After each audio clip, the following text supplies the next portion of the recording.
What's going on, guys? Ironcane here, back with another Dragon Ball the Breakers. I was actually about to say Sparking Zero, bro. Damn, we've been pumping out so many Sparking Zeros. I actually almost said Sparking Zero. Typically, I've done that for like Legends videos where I've almost said Breakers, but that's funny, dude. But Sparking Zero's corrupting me. I'm being corrupted. Anyways, we're gonna be doing a tier list for every single season of Dragon Ball the Breakers, which is pretty fitting considering the fact they're showing us like the first new trailer we got, which was for season 2, which was very exciting. So the way we're going to be rating this is not going to be on the trailers. I think I did a trailer like kind of tier list before, I believe. If I haven't, let me know and we can do that too if you guys want. But for this video, we're pretty just going to be rating the seasons in their entirety. So like the meta, characters, fun, enjoyment, all that stuff. Everything's kind of like what we're going to be talking about here. So without further ado, let's take a look at the tier list, dude. So here we have all 6 seasons. We have the base game, which I believe is beta. So technically we have 7 things to be rating here. So we have beta, season 1, season 2, season 3, 4, 5, and 6. So beta is going to be a little bit different for me. I think longtime players of the game are probably going to put the beta a little bit higher just because they have more experience with it. They might have understood the game more. I personally didn't. I was still kind of learning Breakers at this time. So I guess the way I'm going to be rating this is basically just my personal experience and, you know, my personal opinion at the end of the day with these seasons. But for me, because the beta was just Cell. It was just Cell. And I have to look, actually, at what transfers they gave us. Give me a sec. Alright, so if my memory serves me correctly, I believe the base game and the beta roster was exactly the same. Comments correct me if I'm wrong. I believe it was exactly the same. So that means that like we have base Goku, Piccolo, Krillin, Yamcha, Tien, and Vegeta. I'm not sure. I think Kid Gohan was also, Kid Gohan. I don't think the androids were in the game. Was it just these 6? It might have been just these 6. Forget if 18 was in the base game. Oh, Kid Trunks and Gohan. Okay. Yeah, I don't know if 18 was. So in terms of the roster, obviously it's probably going to be the smallest the roster ever was because it's literally the first season of the game. So it's kind of hard to, you know, compare and contrast for that. I believe they gave you I think they just gave you Saiyan Pod for free for the beta.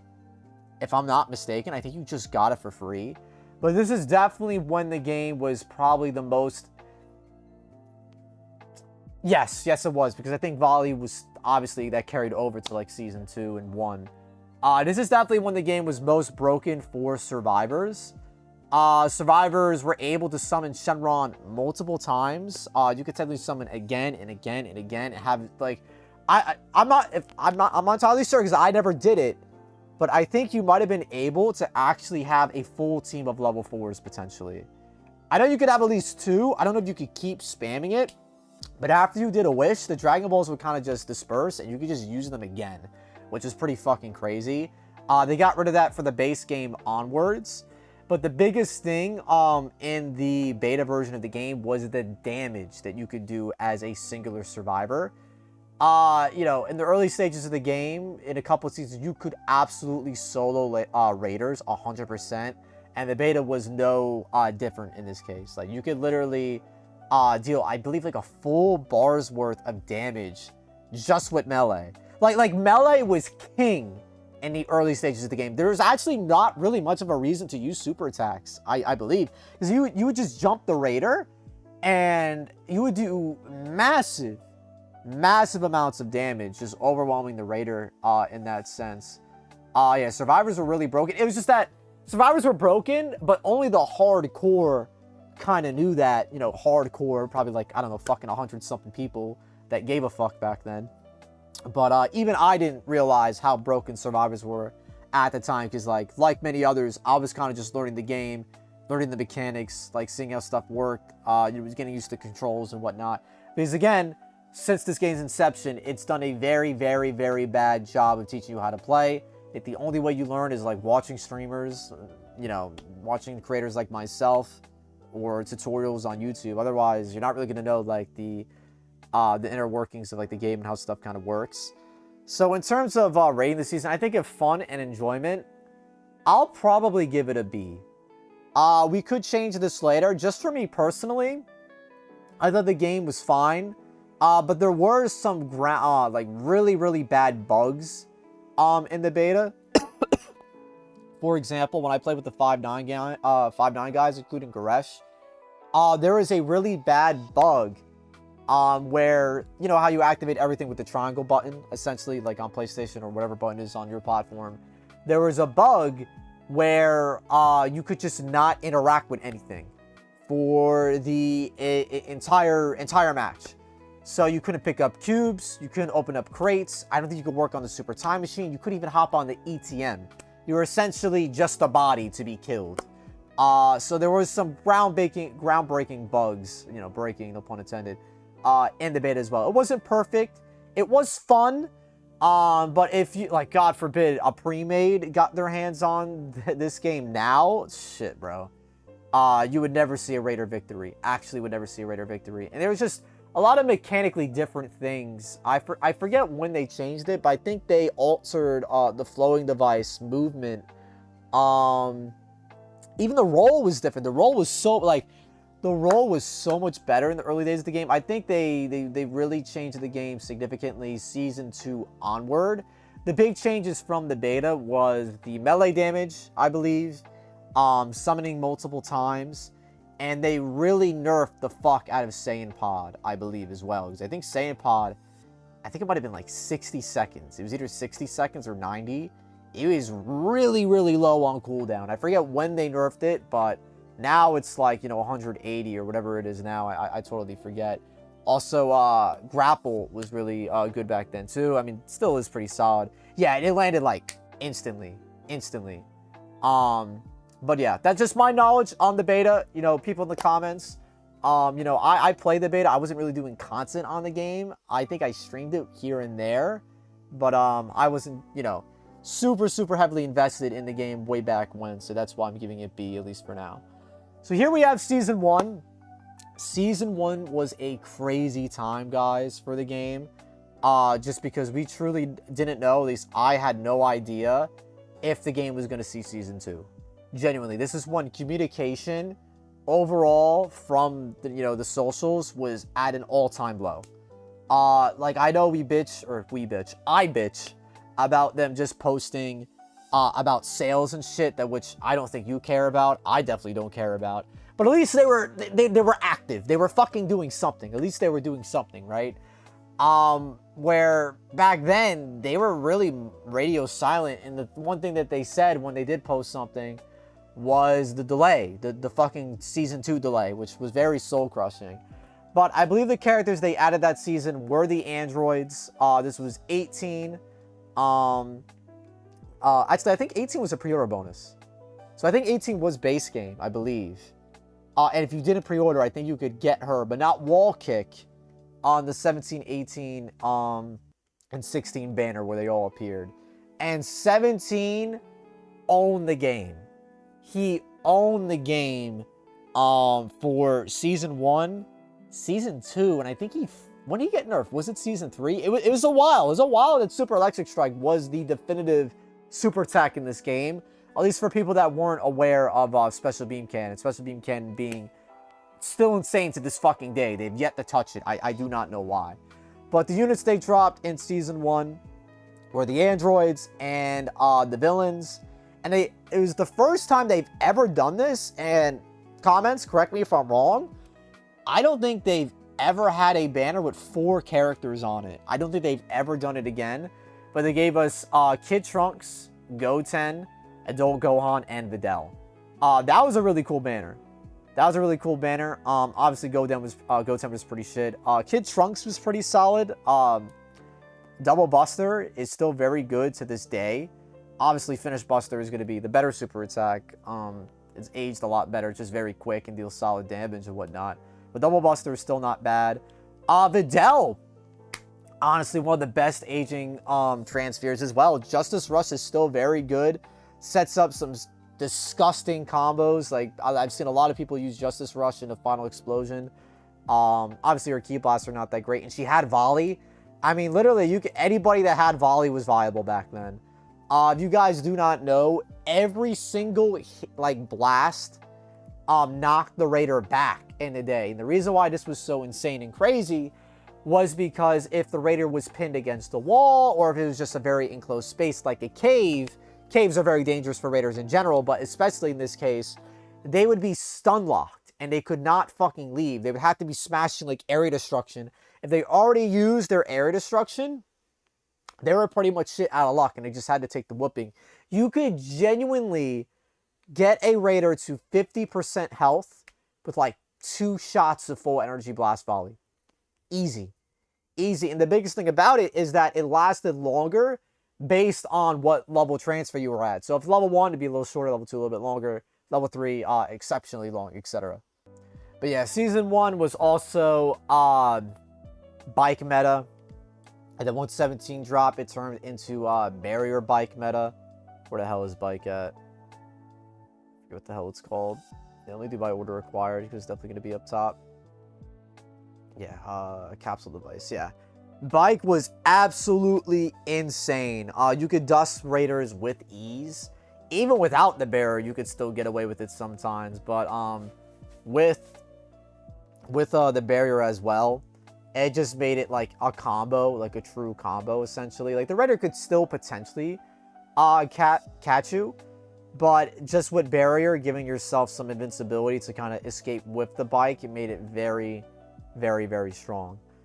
We also got After Image with Cell. I personally didn't like this skill initially. I didn't really see the usage of it. Now I kind of have a better understanding that you can use it to like break out of melees and like get a free super and whatnot. Go-Go Gun was fucking garbage back then. It was really bad. Item Search was, of course, very bad. Till was memeable. I mean, we got the Farmer. The Farmer was neato. Curl and Shoe was actually very good. I feel like still to this day, a lot of people sleep on it, myself included. Nimbus was fucking ass. Nimbus was really bad. Fake Death, I don't really think anybody realized how good it was besides, like, Bronx. I didn't even really realize how good it was probably till, like, Season 3. Maybe the end of Season 2. Zipline was awful. Trap Device, I think, was still okay. I think some people were still using Trap Device at this time. I don't think everybody was using Wall of Defense. Kaioken Rush used to be good because you could keep the momentum off of the floating device. I think Camo was only good in the beta. I don't think you could be key sensed with it if I'm not mistaken. Pose has always been good. But yeah, I mean, this was your bread and butter here, floating device grapple. I mean, still kind of true to this day, but I think Instant Rise has kind of just become a little bit better. But yeah, that's pretty much everything in terms of Season 1. Of course, we got Waterfront Warzone added as the final map, as long as Boo. In terms of a season, in terms of the content, I almost feel like kind of putting it in B as well. I kind of feel like putting it in B as well, because like I think where Season 1 really suffered is that it overstayed its welcome. It just overstayed its welcome. The meta got very, very lame. There was no knockback gauge, so like Raiders like Cell were fucking annoying as shit to play. Same with Boo, because like Frieza was very good back then, just because you had those really quick executions, which was great. But literally one silver rocket can knock a Raider, drop all his fucking Dragon Balls, knock him off the STM, knock him off a Survivor. It was stupid. It was so fucking dumb. So in terms of the meta, there was a time when Raiders were absolutely fucking cracked, and they made Raiders super, super juiced. If you guys have ever heard me say the November patch, that's what I'm referring to. It was so bad, they actually went back on it, and they nerfed a lot of the things that they actually put onto the Raiders. So there was a moment where Raiders were actually legitimately OP. There was a time, but I think it only lasted like 2 weeks, and they removed the buffs that they implemented pretty quickly. So, with all that being said, I feel like maybe do I give it C? I might give it C. I wanted to put it in B. I might put it in C. So season 2, low-key, might be one of my personal favorite seasons. I thought season 2 was amazing. I thought Vegeta was a lot of fun. I thought the transfers they added was fucking incredible. They started the season off with Super Saiyan Goku. It's the first introduction to the forms. Warp Kamehameha was fucking ass. So was Cooper. So was Super Kamehameha. Equally ass. I mean, both of these moves were pretty bad, and the damage wasn't really worth the risk of using it. But what Super Saiyan Goku added, which is a skill that, quite frankly, changed the game, which is instant transmission. Instant transmission, I feel like, is a skill that will always be relevant, that will always be viable. It is the get out of jail free card, skill, right? Assuming you have the time to do so. It's fairly quick. There have been times where I literally just instant rised and just used instant transmission, and it's worked. And it just straight up worked. This skill was great. It has changed the game. But in terms of other transfers, they dropped in season 2.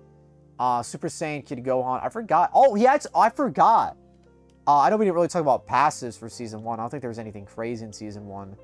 But I believe, where the hell was it? It was Gohan's skill. Let me see if I can find it.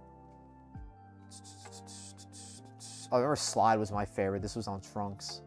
Oh yeah, Goten had a mid-air jump. I think mid-air jump was probably my favorite skill they added in season 1. But moving on. Oh yeah, I forgot. Gohan gave us sprint. I forgot about that. That was really way back in season 1. I remember I was a sprint merchant, and then eventually I, got tired of it or whatever. Also, yeah, we got the 3 new Survivor skins for the very first time, including Yajirobe. Yajirobe was pretty shit, and unfortunately, he added one of the most toxic abilities in the entire fucking game, being Head Start Senzu, which we're still suffering the consequences from even to this day.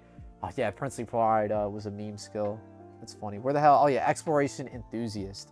So the reason why this skill was so insane was because back then we didn't really have too many skills that kind of manipulated Dragon Change recovery time. The only one before this was Frieza's skill. Don't even know if I had it back then. I think I got it much later. I forget what the fuck it was called. What the hell? Special Service. So this basically made it so you would get 6% back to your Dragon Change after you transformed or after transformation ended. That was it. That was it. And then eventually we got, what the fuck? Where the hell is it? Did I already go past it? Oh yeah, Exploration Enthusiast. Am I looking at cooldowns? Oh, well, this isn't for Dragon Change, but this skill, still regardless, both versions of Exploration Enthusiast were very, very good. This one in particular was for cooldowns, not for the Dragon Change. I think I'm getting mixed up, actually. I think the other Exploration Enthusiast was added later. I forget who added that. I think it might have been, I think it was Goten, right? I think that was Super Saiyan Goten. Yeah, so Super Saiyan Gohan added the active skills. So let me back up a little bit. This was still good, because obviously Instant Transmission was the best active skill in the game at that point, and you could reduce the cooldown significantly. Wait, cooldown is for skills? I mean, D-change? Wait, am I stupid? Oh, I was right. I was right. So this is for active skills. Okay, I was right. Oopsies. My bad. I was fucking right. I knew I was right, dude. Yeah, so this was for Dragon Change cooldown. Yeah, so this was pretty good. You would basically get 5% to your Dragon Change for every crate that you would open. I actually still like this skill. I think it's a very cool skill. It incentivizes opening every single fucking crate. I mean, I don't know why you wouldn't anyway. But obviously, the skill ages over the course of the game, because towards the end of the game, most crates are going to be open. You can't really take advantage of this skill. But it was pretty helpful sometimes. It actually was pretty helpful. And it started to, make people make more interesting builds that revolved around, you know, cooldown recovery, Dragon Change recovery, and whatnot. We also got, actually, no, we didn't get World Champion's Daughter, but, yeah, I guess World Champion's Daughter was a very good, passive skill from Season 1. I guess I just, got it later for, Videl. And, we have Beyond Super Saiyan for, Goku. This gave you, I think, what, 60 to your Dragon Change? Not really that significant. But, you know, it was the first time you could actually buff your Dragon Change limit. So it was interesting, but of course they've kind of leveled this up over, you know, the course of the game, giving us better skills. Landing delay nullification. This was probably the most actually, that's not true anymore. I was about to say this was probably the most impactful passive to the meta. At this point, I think that goes to Goku Black's passive these days. But back in the day, this was the most impactful passive in the game. Essentially, you could land at all from any height, and you would not have the falling animation, and you would get a burst of speed to your running speed. In combination with sprint, this would make you really fucking quick, but which was really interesting. And I think this last, they identified the bug within the first fucking week of the skill dropping, and they didn't patch it till the end of Season 3, I believe. So this was in the game for quite some time. So you were able to combine landing delay nullification with skills like Kaioken Rush, the Change Rocket, other mobile skills, which made it very, very good. Also, Flight. Flight was fucking crazy because you could like zoom around very, very quickly. It gave survivors a lot of momentum. Craving Herbs Delights. If you guys have been watching the channel for a while, I fucking hate this move. I hate this ability. I called it Copium Delights because I never got fucking food, dude. I was always left hungry. I'll never forget seeing Stray get the fucking sundae in like one of his videos, like easy, no problem. I hopped in practice, opened every single fucking crate in the goddamn map, and I didn't even get a sundae. RNG sucks. This ability sucks. People were fucking coping. I remember arguing with people in the comments telling me it's a good solo ability because unlike other skills, like I was saying World Champion's Daughter was better, because that's guaranteed you being able to go to machine and getting like change power. And people are like, oh, this is better because you're not taking change power away from other people. This is just for you. Who the fuck cares? And you don't even... Sorry, I'm getting angry. It's coming back to me. I'm getting PTSD. But who cares if you're not fucking getting the food anyway? But anyways, that shit was ass. Destructive Impulse was cool because it gave you the ability to heal your transformation, especially in super transformations, level 4s. We didn't have super transfers yet, but it was very cool for that. And Unconscious Control was fucking insane back then, and it was until they obviously got rid of the dodge. Yeah, that was Season 3. Okay, so in terms of transfers that they gave us, they, like, dude, Season 2, probably one of the best fucking lineups. We got Super Saiyan Goku, Super Saiyan, Teen Gohan. What the fuck is going on? Oh, yeah, Super Saiyan, Teen... Wait, is he the same? Where the fuck is Teen? Am I stupid? Oh, am I dumb? Where the fuck is he? Where the Hello? Hold on. I could not see him, dude. Yeah, so, yeah, they gave us Super Saiyan Gohan. Like, this was crazy because I don't think they've ever done this before. At the very beginning of the season, they gave us Super Saiyan Goku, Super Saiyan Gohan, and then 2 weeks later, yes, I'm not fucking with you, 2 weeks later, we got Super Saiyan Vegeta and Super Saiyan Trunks. 2 weeks. 2 weeks later, they have never, ever, ever dropped transfers within such a short time span, ever. Especially in Season 6, we fucking feel that now with like 3 transfers, you know, spread around fucking 4 months is fucking insane. But yeah, it was a crazy lineup, and they fucking ended the season with Beerus and Whis. They gave us Bardock as well, which is really fucking cool. But yeah, no, that was just a really, really good fucking season overall. I'm trying to remember who else they gave us. Did they give us Super Saiyan Gohan as well? I forget if they did. But yeah, I remember Beerus and Whis being the end. I believe Super Saiyan Bardock was Season 3. But if I could rate Season 2, I mean, also just looking at the Raiders, I think we didn't really talk about the Raiders for Season 1. that much. I think Vegeta was a lot of fun, and I think what was cool about Vegeta's specifically was the fact that people kind of had to relearn to play the game, because everybody was Ooga Booga kill Raider, Ooga Booga deal damage, but you really couldn't do that with Vegeta because, you know, if you defeated the Cybermen or Nappa really fucking quickly and you didn't have any level 3s or no Dragon Balls, you're pretty much shit out of luck, and Vegeta would kind of just sweep at that point, even with volley and all the disgusting shit. But yeah, back then stuns were really fucking crazy. I don't know when they added stun decay. I forget when they added that, so I don't want to speak too much on that. I remember Johnny saying it might have been better in the earlier days, but volley was still fucking stupid. You know, if you're like in Green Coast, like in like the cave like area, you would get fucking cooked by volley. Oh yeah, also the fucking the dodge you can do on the stomp was really cool. They got rid of that for some reason. I thought that was really cool learning that tech, because you could dodge it as a base survivor with the fucking base roll. I don't know why they removed stuff like that from the game. I mean, you know, to be fair, I say that I would definitely like get triggered if people like dodge the stomp ball. It's not like that was like your only like reliable like landing option. But you know, I kind of like when there's like skill-based things like that in the game. This was also when Dragon Balls were not able to be picked up after you destroyed an area. So if you destroyed an area, the pedestal would be destroyed and the Dragon Balls would have to be collected again, which is just really cool. I like that dynamic because it forced survivors to summon in Area X, and there was that whole thing as a raider, like you couldn't just instant hit area destruction, because if the survivors, you know, were summoning in Area X, not only would you waste an area destruction, but they would also guarantee you get the summon off. And back then, you know, Transpheres at level 4 could definitely carry with shit like unconscious control and whatnot. The movement was a lot better. Grapple was a lot better. I think they nerfed it. I think they nerfed it hard in Season 4 is when they went really crazy on grapple, unless it was Season 3. I forget, but overall, I thought Vegeta was a great raider. I thought his map was fine. I thought his map was pretty decent. I like Season 2 a lot, dude.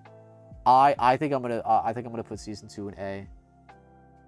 Although the meta was pretty fucked, pre-mades were not as prevalent this time in the game.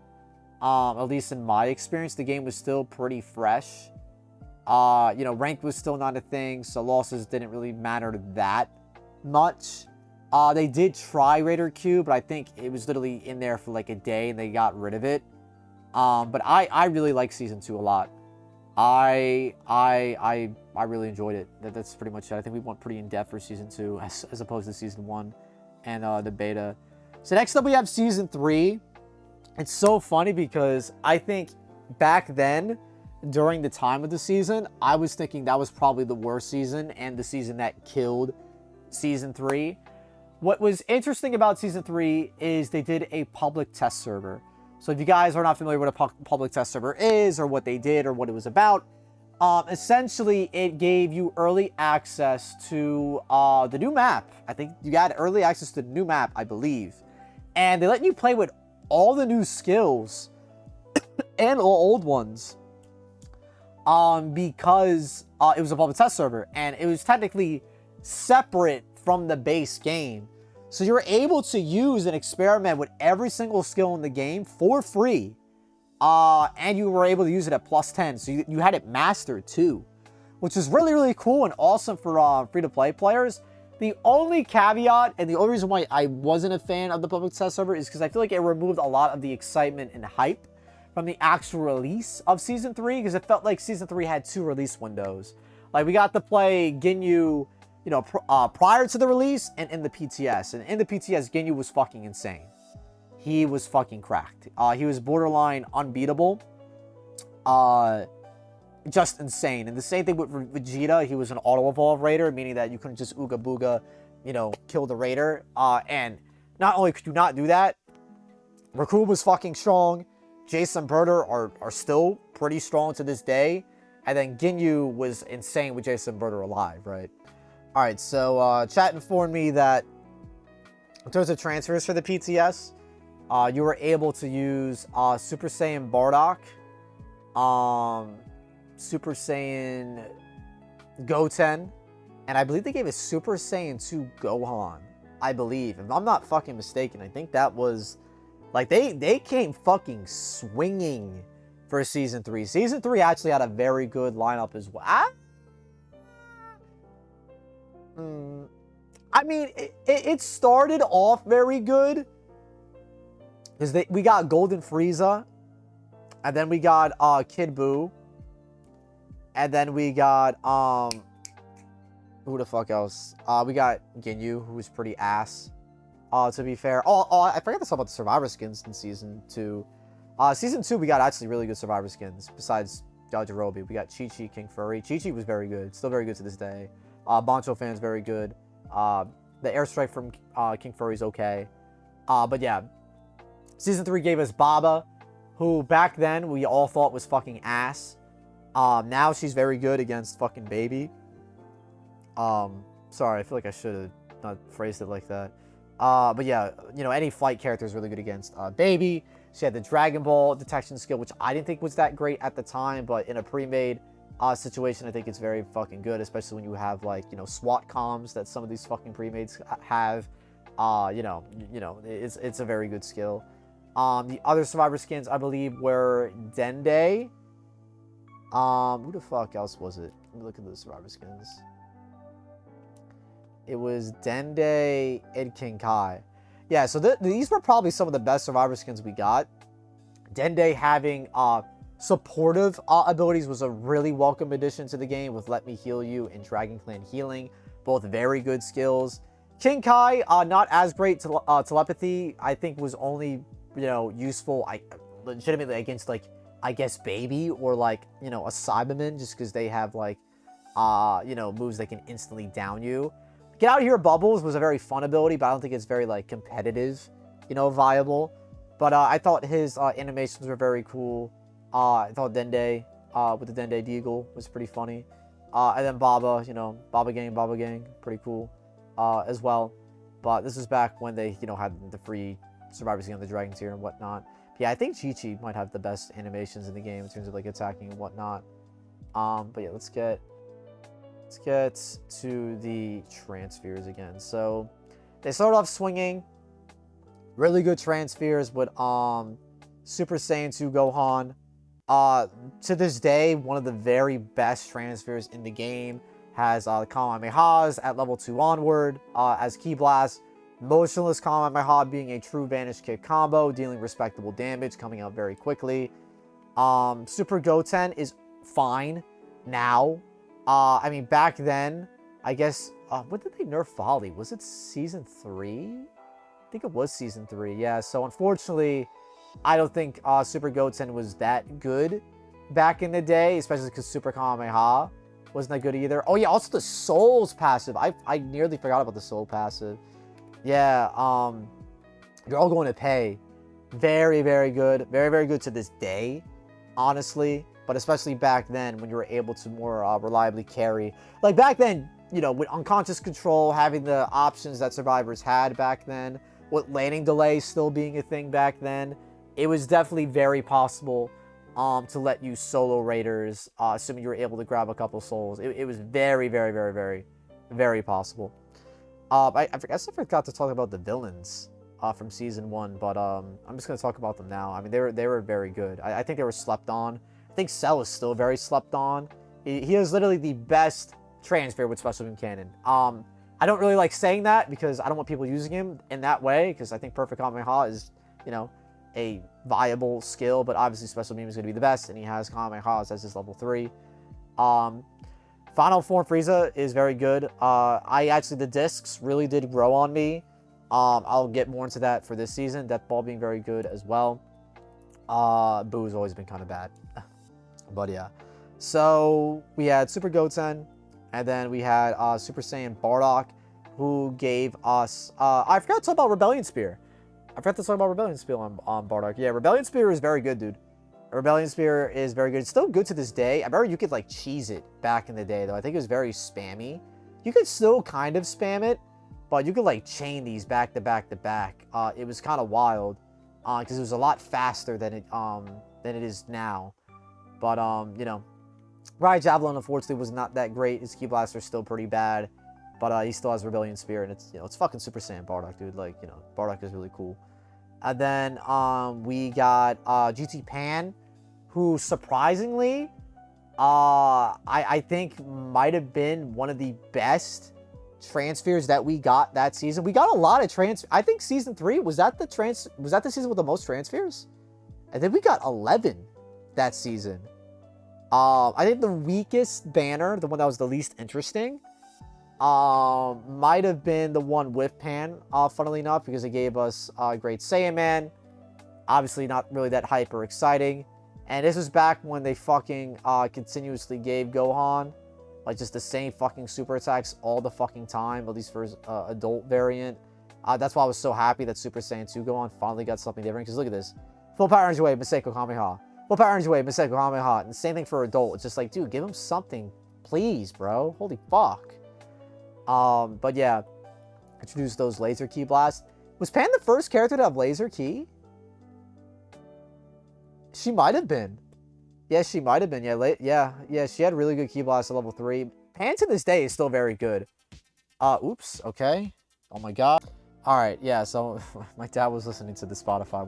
We share a Spotify, but we need to get a family plan, dude. Anyways, bro, Pan is very good. First person with laser key blast. Back in the day, a lot of the raiders could not counter laser key blast, especially the old ones. Now, countering key blast is kind of a thing of the past because all the raiders have key blasts that you can't counter anyway. But, you know, Frieza's key blasts, certain forms of Boo you could counter, and even Ginyu as well. Yeah, Raccoons you could counter. But where the hell is Ginyu? Yeah, Ginyu was very good, and he was the first raider to counter Energy Field IT, or IT Barrier, as it was notoriously called, with the Paralysis ability, which is really cool. Funnily enough, it was just with Goldo. That was the only way you could counter Barrier IT, but at least it was a thing in the game. But yeah, I thought Ginyu was a really fun raider. I think the only thing that soured Season 3 for me was the fact that it was so fucking long, dude. So I think Season 3 started in May, and then Season 4 started in November. So was it? I think it was the end of May. But so let's just don't count May. June, July, August, September, October. Yeah, so almost 6 fucking months, bro. Season 3 was long, dude. Season 3 was fucking long, bro. Season 3 was really, really long. June 9th, I could have sworn the PTS started, like, at the end of May. But regardless, June 9th, it's still June 9th. That is, like, the beginning of June. So, that's still, like, almost 6 fucking months. But yeah, so this season, I think, started what? I forget. This season started in July, so even this season is technically shorter. But yeah, Season 3 was just very fucking long. But the thing about Season 3, 2, and 1 is that the game actually fucking worked, and you were able to queue with your friends reliably. And it was the last season, unfortunately, where we were able to do that. After Season 3, you were no longer able to queue with your friends, or just queue with anybody at all for, like, public matches. For whatever reason, it kind of just stopped working from that point. But in terms of skills, in terms of who they gave us, I think the very last 2 transfers of that season, I believe it was Super Saiyan 2 Vegeta. I think it was Super Saiyan 2 Vegeta, if I'm not mistaken. And then I think it was Super Saiyan Kid Trunks. If I'm not mistaken, I think that's how they ended that season. So the only, like, meh banner was the one with Pan, but she ended up being one of the best transfers. And then the banner after that was pretty fire. They gave us Kid Buu. Kid Buu, I think, is still low-key one of the best transfers in the goddamn game to this day. Some of the best key blasts. One of the best super attacks being Vanishing Ball. And the thing about Kid Buu, I think it was Silence. It was either him or Trunks that had the silent super. But yeah, Finish Buster and Vanishing Ball are essentially the same thing.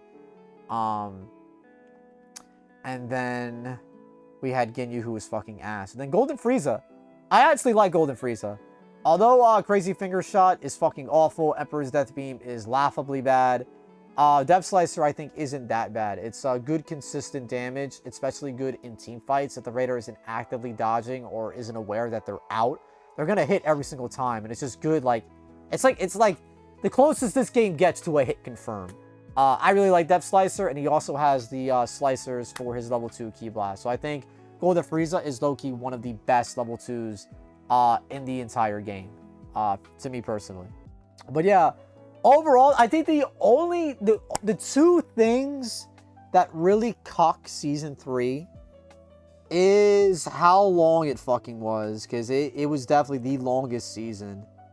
I think now I appreciate it more, but I also think they made the launch of the season less exciting. There's pros and cons to it, right? Because it gave everybody access to the skills of Bardock, which was Instant Rise. Actually, I think he had Instant Rise, right? He either had Instant Rise or Instant Descent. I forget. No, Broly had Instant Rise. I think Bardock had Instant Descent. I forget. But yeah, you were able to have the 3 new Transpheres and all the skills ever released and the old Transpheres. So the PTS was very, very cool for free-to-play players, even if you weren't able to keep all that stuff. It was a very cool time for breakers, you know, for free-to-play people. They never brought it back. They never brought it back.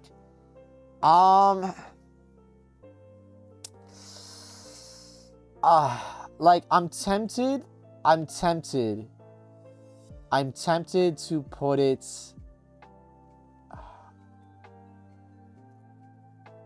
I'm tempted to put it in A and do this. Season 3 was rough, man. Season 3 was rough. I'm not gonna lie. It was pretty rough. Was Season 2 better? Season 3? Was it better? Also, I mean, you could argue maybe this, let's say plus for Season 2, minus for Season 3. Season 2 into 3 was the... It's disgusting even fucking saying this out loud. But it's the only, like, season jump where shit actually went smoothly. What I mean is that there was no delay. It's crazy to say. Season 2 was delayed. 4 was delayed. 5 was delayed. 6 was delayed. 7 was delayed. Season 3 was the only season that wasn't delayed. I think it just in terms of... Because I think Season 2 was also Saiyan Day when they gave us double XP and double Zenny. I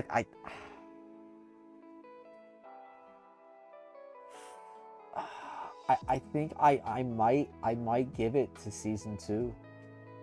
I might give it to Season 2. I think I'm gonna do it. I think I'm gonna do it. That feels better to me. Doing this to me doesn't feel right. Just of how fucking... Not only did this season technically start early with the PTS, which kind of dampened the actual launch of the season, took away a lot of the hype of the actual launch, made it very confusing. I imagine for viewers and like YouTube in general, like it just lasted so fucking long, dude. Lasted way too long. So with that, I think I'm gonna do this. I think I'm gonna do this. All right, Season 4. You could quite literally, I think I recorded a podcast I never uploaded where I said Season 5 was the renaissance of Dragon Ball The Breakers, but I feel like Season 4 was probably more so the renaissance. Now, Season 4 was the most hyped season of all time in a collection. I think for some people, you could argue Season 5 was more hype because of the actual Raider choice. I think a lot of people were a little conflicted of Super Broly. But when you look at the content that Super Broly provided, I think, you know, I would say that... The hell? The music got paused. I would say that Season 4 was better. It was the first, inclusion of the super transfers. We had a shit ton of rewards. It was the anniversary season, right? So if the anniversary season isn't doing better than the other seasons, if it isn't doing more than the other seasons, that's bad. My Hero Academia Ultra Rumble. Like, that's not great, right? Shout outs to the My Hero guys on Ultra Rumble. It's really silly, dude, over there. Like, their anniversary is practically just another season for, like, no reason. You got to give Breakers some credit that they actually do go out. They do show out for their anniversaries. Hopefully they still fucking do. But in terms of survivor skins, we got Snowsuit Bulma, which wasn't crazy, and you had to pay for it, which is not really that great. I think it would have been cool if they gave this to us for free through an event or something like that. They gave us Chilai, which is really cool. To my knowledge, this is the first playable Chilai in any Dragon Ball game, technically, before somebody says Dokkan. I mean, a game where you could actually move left, right, up, and down and fucking jump. Legends does not count because you weren't actually physically controlling Chilai. She was attached to Broly. Nice try, though. Nice try, Legends people. Lemo, definitely. I mean, what other fucking game were you playing Lemo in? And then, of course, we got Mr. Satan, which is a long-awaited Survivor skin. I think the Survivor skin that everybody wanted the most. Unfortunately, he added one of the most toxic fucking abilities in the game via a Mortal Champion. Basically, a noob fucking skill that just is a free get out of jail free card. Does have its drawbacks. Of course, it could send you to a wall and you go nowhere. But I've used this really well. Later, we found out this is very good paired with flying characters like Baba and Poir, because, you know, you'll always get sent flying really far if you're all the way in the air, right? Unless you're at the edge of a map. But in terms of the skills they added, Chilai's was pretty ass. Lemo's was really fucking ass. Mr. Satan was really the only skin that was actually viable. What skin is your favorite? I guess we're here. I could talk about that. Probably my favorite skin, it might be Chi-Chi. I think Chi-Chi legitimately might be my favorite skin. I actually really like the animations on her. I forget when they added this. I forget if they added them in season 4 or 5. But I think Bulma was the first time we got like an alternate skin to Survivor skin that we already had. But we got beasts of Transpheres, no pun intended. We literally got Beast Gohan himself. And although he's not one of the best Survivor, transformations in the game, unironically, Masenko is probably his best super attack, most reliable. Demon Ray is a fucking joke. Special Beam Cannon Beast, unfortunately, is literally worse than Special Beam Cannon for some reason. When it should literally be Special Beam Cannon on steroids, even though Special Beam Cannon is literally just on steroids already. It doesn't really, for the cost, for the time it takes it to come out, and the damage, it's not that great. But it's a solid transfer. Beast is a solid transfer. I mean, you always have Kamehameha and Masenko to use. And then we got Orange Piccolo, who's a very good transfer. Apocalyptic Burst. Sorry, try to say that 5 times fast. It's very good super attack. Fierce Fist isn't the worst. It's just that they really neutered super attacks like these. And of course, you Special Beam Cannon, which is the best fucking move in the game. So there's always a reason to use Orange Piccolo. Having that and then full power energy wave is okay. I forget when they added. I actually forgot to talk about the super attacks that were added later. I think they started doing that in season 3 when they started giving old super attacks to new characters, or not new characters, new super attacks to old characters, set in reverse. So I forget when they added which. I distinctly remember Light Grenade. I think season 3. I think season 3 gave Krillin Destructo Disc Barrage, which was fucking awful. And then I think they gave Piccolo Light Grenade. I think? I forget, but I just wanted to point that out in case I totally forgot. And I don't know when they gave Tri-Beam. But they definitely did give some old transfers new super attacks. But in terms of new transfers, we got the gods. We actually got both gods. We got the red forms, and we got blue for Vegeta and Goku. And then, of course, we got our first fusion, being Gogeta. And Vegito, I think they gave us, yeah, they gave us base Vegito in Season 4, and I think they gave us blue in Season 5, if I'm not mistaken. If I'm not mistaken, I totally forget. But, yeah, Gogeta was a, you know, a solid Transphere. You know, nothing crazy. Broly, funnily enough, they gave us full power in Season 5. Broly as a Transphere really wasn't that good at all. Besides Gigantic Meteor at Super Saiyan. He only had good Ki Blast, I think, at level 2 at, like, you know, base. Oh, both Vegetas for Season 5? Okay, I lied then. But yeah, Gigantic Charge was really fucking ass. Powered Shell was god-awful. Gigantic Meteor was very good. It's still good to this day. You'll still see people using it. Deals massive, massive amounts of damage. And it's a very good skill. But yeah, I think it was the gods for Goku and Vegeta, Broly, and Gogeta, if I'm not mistaken. I think that was everything. But yeah, I think that was everything for Season 5 in terms of transfers. Yeah, now looking at this now, we haven't really gotten any, like, new character transfers. But yeah, in terms of skills, I forget what they added. I don't know why I left that screen. In terms of skills that season. Let me look through these. I forgot to talk about Power Unleashed. I think Super Saiyan Gohan was also, I forget what Super Saiyan Gohan was. I forgot what season that was. But yeah, I think we got Instant Rise. Yeah, that's when we got Instant Rise. I totally forgot to talk about Quick Sleep, dude. And Angry Shout, my god, from Season 3.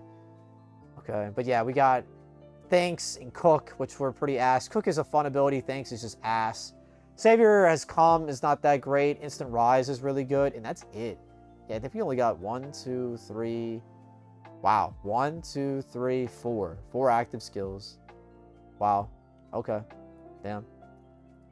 And then passive skills, what did we get that season? We got Immortal Champ, Gift of the Gods, Scouter Boost, Head Start Scouter, somebody's favorite skill out there for some reason. Yeah, this was an interesting skill because it buffed you at level 1. This skill is very good since you're flying. Godlike Speed was actually was not that great back then because just dodge, but now since we can't fucking dodge, Godlike Speed has actually aged pretty well. Jump Power Boost Water, they gave the fucking Super Saiyan Blue Gogeta, I believe. Fucking why?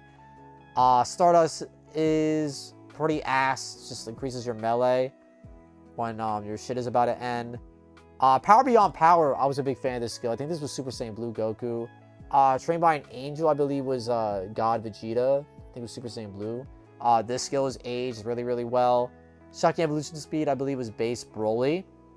And then we got Resistance, which has... Oh, I apologize. That's Season 5. So that's it in terms of the skills. But in terms of, like, what they actually gave us in the season, in December, they gave us free shit every single day. I think we got over 100 tickets for fucking free.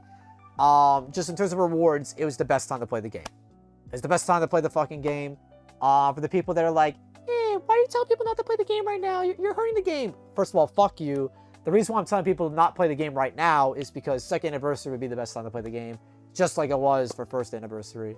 So, I mean, I think with that being said, although the only really bad thing about Season 4 was the fact that it did implement region lock.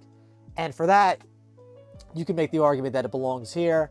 But if we ignore that fact, it did a lot for the game. It bursted the scene, you know, for being free on PS Plus for a month. This was probably the most active Dragon Ball The Breakers ever was. And, you know, it might ever will be, depending on how second anniversary goes. But hey, we'll see what happens, bro. We'll see what fucking happens. So, next up, we have Season 5, the beginning of the end. So, the beginning of Season 5 was really hype, really fucking exciting. Obviously, Goku Black was one of the most anticipated raiders for this game.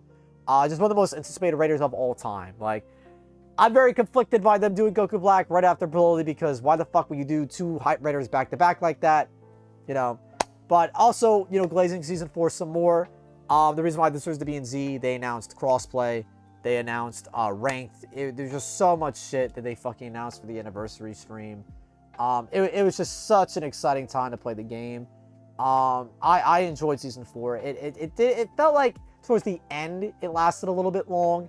But we'll talk about Season 5. So Season 5 for me is a little bit different because I actually was a fucking full-time working employee. And Season 5 felt kind of quick for me for that reason alone. So from my experience, it might differ from people to people. But I say this was the beginning of the end because region lock was still an issue. And the tail end of Season 5 just felt fucking brutal. It felt really, really fucking bad. But of course, Goku Black was one of the most hyped raiders. Still is. I think he's still one of the best made raiders in the game. It's just unfortunate that he introduced one of the most lame ways to play this game, at least on the raider side of things. The, the coveted level 2 strats. And this strategy, unfortunately, is only aged ever more gracefully because of the supply change that was made in Season 6, which we'll talk about later. But at this point, a lot of the cheese stuff has been removed. Volley is gone. Bike has been gone for a while. The Laney Delay thing has been removed since Season 4, which I forgot to talk about. But in terms of transfers, they did a pretty good job. Initially, I think they started off the season pretty bad. They gave us one fucking transfer, being Full Power Super Saiyan Broly, which I thought was pretty weird. But I guess they felt like they gave too many in the previous season, so they kind of wanted to pace themselves, I guess. They gave us both forms of Vegito, being Base and Super Saiyan Blue. We have yet to get Super Saiyan Vegito. Maybe we'll get that next season, along with like Gotenks and Kefla, potentially. If they do TOP, we'll see. We got Goku Black and Goku Black Rose. Goku Black actually being the better form. Surprisingly, the Black Kamehameha being the best version of the Kamehameha. Funnily enough, very, very quick. It's basically motionless Kamehameha, or the God Kamehameha. Oh, I actually just realized I brushed over like all of the fucking transfers from Season 4. But yeah, these transfers were insane. Super Saiyan God, very fucking good. The God Kamehameha being absolutely insane. Super Saiyan Blue, times 10 God Kamehameha, you could argue is one of the best super attacks in the game. It is a true vanity kick combo, and it has the damage to back it up. It just has a lot of end lag. And then we have Vegeta. We have Super Saiyan God. Prior to Super Saiyan 2 getting Final Explosion, which I believe he got in Season 5, so the current season we got, yeah. So Final Explosion kind of made, Super Saiyan 2 Vegeta stonks rise all the way up. But Blazing Attack was Vegeta's best super attack, and I would argue that Super Saiyan God was his best form because of this move, because of how fast it came out. It was basically just a better Big Bang attack, which was one of the best super attacks in the game, top 10 in my opinion. With Blazing Attack maybe even being top 5. And he had okay Ki Blast at level 3, I believe, as well. And then Super Saiyan Blue Gogeta had lasers at level 1, which was pretty crazy. And,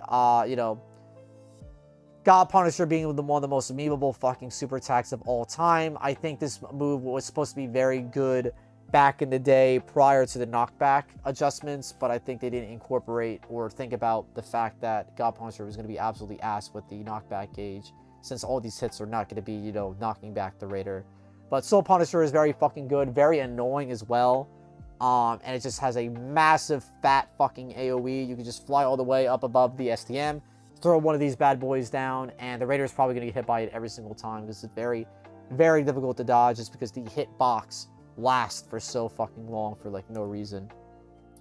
Oh yeah, so I think that's everything for Season 4 that we want to talk about. But yeah, the Super Black Rose Kamehameha is really bad. Rose is just worse in every way. It's a, basic black Goku for some reason, Goku Black. Crimson Edge is one of the, one of the most flashy super attacks in the game. I know a lot of the Xenoverse heads were fucking crying when they saw this in the game. Good. But how much shit they fucking talk. Good, low-key. But now Xenoverse heads are starting to eat, so happy for them. But, they were talking a lot of fucking shit when this shit dropped for some reason. Yeah, it's one of the, better melee supers in the game. I think it might be the highest damage dealing. But yeah, unfortunately, this season did introduce one of the most toxic abilities in the game, being Memories of Battle. This will give you 30% to your Dragon Change recovery time when you take damage as a base survivor and lose your barrier. One of the worst abilities in the fucking game. This needs to be nerfed. They need to reduce it to at least 15. because 30 is way too fucking much, especially when they introduced other skills, when they dropped Super Saiyan Gogeta, and he got I've Come For You, which gives you a free barrier every time you transform. So think about it. You could intentionally take damage, transform, get your barrier, untransform, and then, you know, take another thing of damage. You get 30% off of your transformation if you, like, canceled it or some shit. It's fucking stupid, the shit you could do with Memories of Battle. Definitely one of the most toxic skills in the fucking game. In terms of active skills, what we got in Season 5, we got Shapeshift Bat, which I think some people sleep on. It's good against, like, raiders that can't Key Sense, like Broly and Baby. But raiders that can Key Sense kind of defeats the purpose. Shapeshift Hand is cute, but I don't think it's really that great. Flashbang is fucking insane. You could argue it might be one of the best stuns in the entire fucking game, because if a raider is running away from you, you obviously can't use Charming Pose because they're not looking at you. With Flashbang, if you're not locked on, you can actually aim it to where the raider is flying to and pop it in front of their fucking face and stun in front of them, and then, you know, fuck them over. And then, of course, Galactic Patrol Ship, one of the most fucking breastfed skills in the goddamn game, was released. And you guys know how broken this is. It's going to be one of the most, you know, used skills of all time for sure. And then we got Capsule Refrigerator, which I think is pretty slept on. I especially think with these level 2 strat raiders out and about, and obviously you can't blame them with how strong survivors have become with their super attacks. Let me take a sip, sorry. Without strong survivors become, you know, you can't blame Raider for doing level 2 strats sometimes. But I think more survivors should be equipping the skill for that, just because it's very good, you know, especially now that you're not getting supplies at level 2 anymore. But in terms of survivor skins, we mentioned the Jocko ship. Jocko is one of the best survivor skins. Actually, I said Chi-Chi was my favorite. I think Jocko's my favorite, purely because he has unique animations. He, like, poses every time he shoots in the air and on the ground. He has a unique landing animation. They put a lot of effort into Jocko for no fucking reason. Mai is very great. She has some of the best fucking skills that are added to the game. Resistance is so toxic. You know, Poir is fine. And Jocko, being the best free survivor skin of all time, besides, like, Mr. Saiyan, is pretty fucking crazy. But yeah, I think that's pretty much it for Season 5. We got Vegito, Goku Black, Super Saiyan 2 Trunks.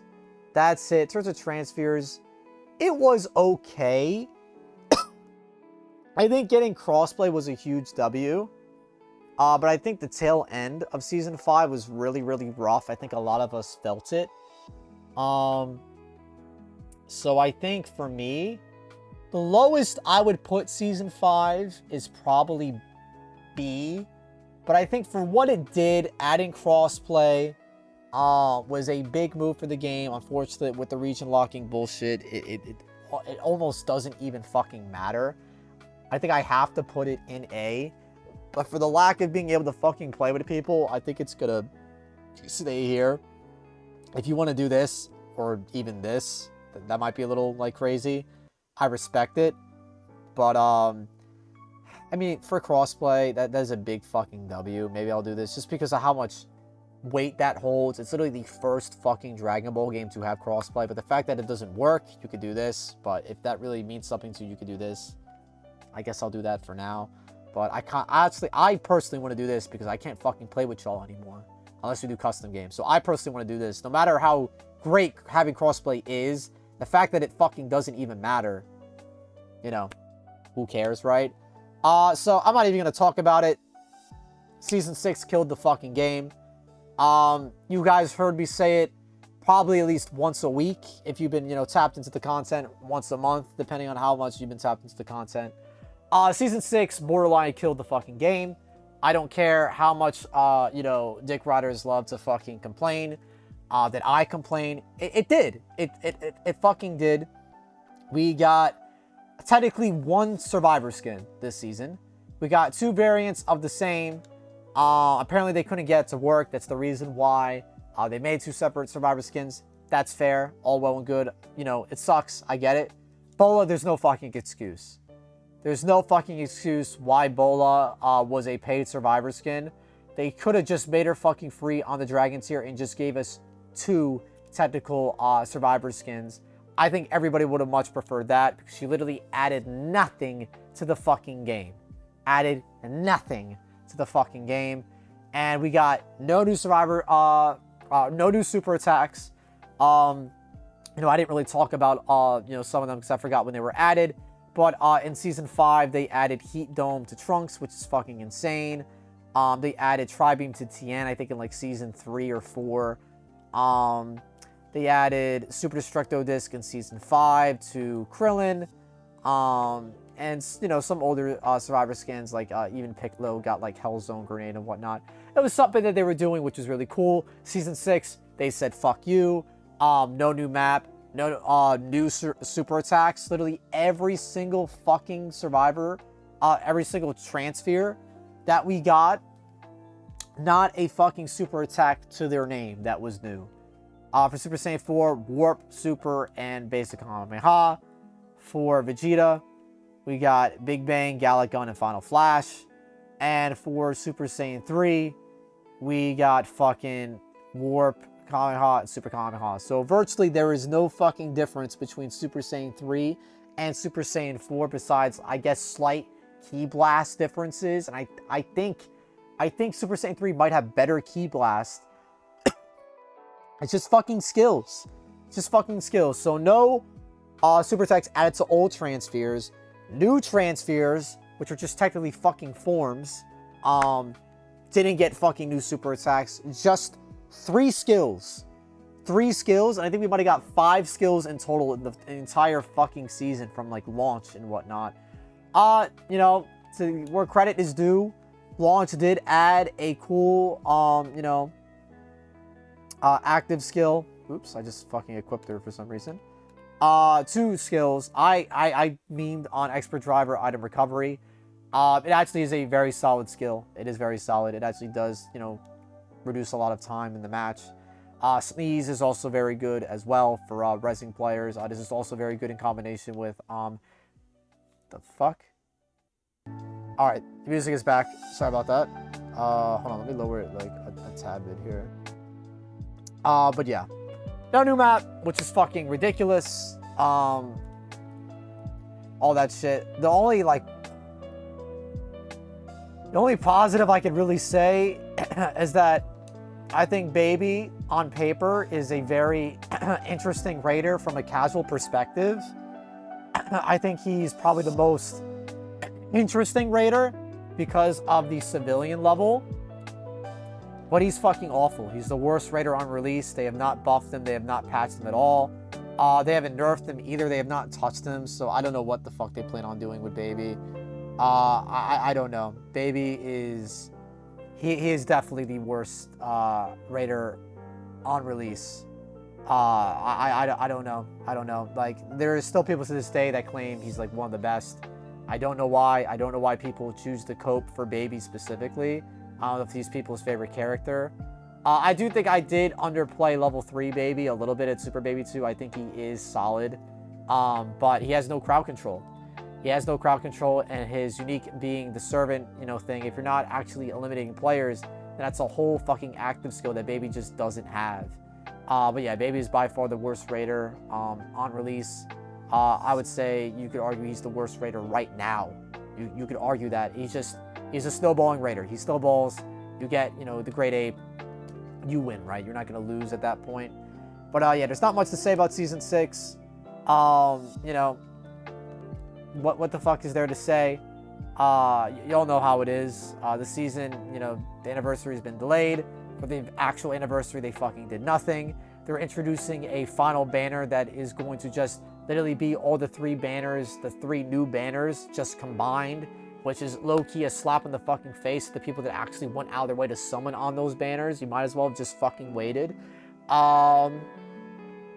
This was the skip season. This was the season you absolutely could have just fucking been like, I'm good. But there was legitimately not really much of a reason to play this fucking season. All the skills are pretty fucking bad. The only good one I would say is launch, and you could just fucking buy you know, blonde launch and, you know, blue-haired launch and just fucking peace out if you really want those skills. Dragon Fist is pretty fucking bad. Super Saiyan 4 Goku's skill is pretty bad. Vegeta's doesn't seem that great either. I don't think I've seen a singular fucking person use it. And my 2,000 hours of playing the goddamn game, maybe nobody fucking pulled it. I'm not gonna rant about Season 6 anymore. I'm over it. Season 6 did nothing, and they delayed Season 7. So it's like, why did you do nothing and add little content, the least amount of content that the game has ever fucking seen since inception, just to delay Season 7?